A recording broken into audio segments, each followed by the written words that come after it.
இதுல தமிழன் சொன்னாலே இந்துக்கள் தான், முஸ்லீம் தான், கிறிஸ்டின் தான் சொல்லி இல்ல. நாங்க இந்த ஊர்ல அலங்காநல்லூர்ல ஜல்லிக்கட்டு நடத்துறதே இந்துக்கள், கிறிஸ்டின், முஸ்லீம் எல்லாமே சேர்ந்துதான் நடத்துறோம்.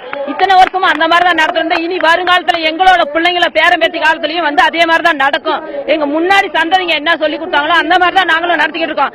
திடீர்னு அரசியல்வாதிங்க உள்ள நுழைஞ்சு நீங்க நடத்தக்கூடாது அப்படின்னு சொல்லிட்டு தடை போட்டாங்கன்னா யார் பீட்டா யாரு அவங்களுக்கு? நாங்க ஓட்டு போட்டோம், நாங்க வேணுமா, அதாவது மக்களாகிய நாங்க வேணுமா இல்ல பீட்டா வேணுமான்னு சொல்லிட்டு ஆளுங்கட்சியும் சரி, எதிர்கட்சியும் சரி, மத்தியில் ஆடுற கட்சியும் சரி, மாநிலத்தில் ஆடுற கட்சியும் சரி, அவங்களாம் முடிவு எடுத்துக்கிட்டோம்.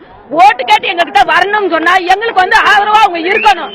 எங்க புள்ளக்குட்டி 10 நாளா பாடுபடுது. எல்லாரையும் போலீஸ் ஸ்டேஷன்ல அரசன் பண்ணி வச்சு இப்ப சாயந்தரம் தான் விடுதலை பண்ணாங்க. அதுல ஏமாவனும் ஒருத்தன் என்ன அந்த துடிப்புல தான் நாங்க எல்லாருமே வந்தோம். எங்க மகனுங்க தான் எங்களுக்கு ஊன்றுகோலா இருந்து இந்த அளவுக்கு தைரியத்தை கொடுத்தானுங்க.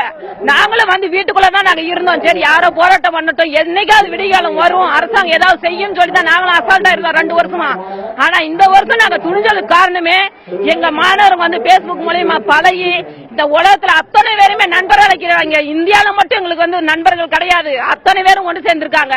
அதனால இனி என்ன ஒரு கஷ்டம் சூழ்நிலை எதா இருந்தாலும் அந்த மாணவர்களுக்கு நாங்க தாயா தமிழச்சியா உறுதுணையா நாங்க நிற்போம்.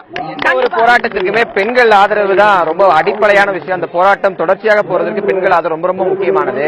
பெண்கள் ஆதரவு இந்த போராட்டத்துக்கு எந்த தருணத்திலிருந்து அதிகரிக்க ஆரம்பிச்சது? இன்னும் எவ்வளவு தூரம் சுத்தப்பட்டிருக்கிற கிராமத்துல இருந்தோ தமிழகம் இருந்தோ பெண்களோட ஆதரவு நீங்க எதிர்பார்க்கறீங்க?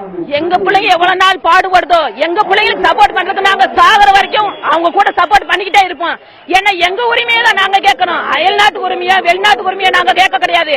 எங்க மண்ணுல நாங்க விளையாடக்கூடாதுன்னா வேற எந்த மண்ணுக்கு போவோம்? அப்ப எங்க வீட்டுக்குள்ள நுழைஞ்சு நீங்க ஒரு சட்டம் போடுவீங்களா, நீங்க அதை செய்யக்கூடாது இதை செய்யக்கூடாதுன்னு அந்த மாதிரி தான் இருக்கு. எங்க ஊருக்குள்ள நுழைஞ்சு நீங்க சொல்றதுக்கு யாரு? நீங்க ஓட்டு கேட்டு வந்தீங்களா எங்க ஊருக்கு? அன்னைக்கு தலைவலிக்கு தலை குடிஞ்சுதான கும்பிடு ஓட்டு கேட்டீங்க. நீங்க அந்த கும்பிடு எங்க ஓட்டு?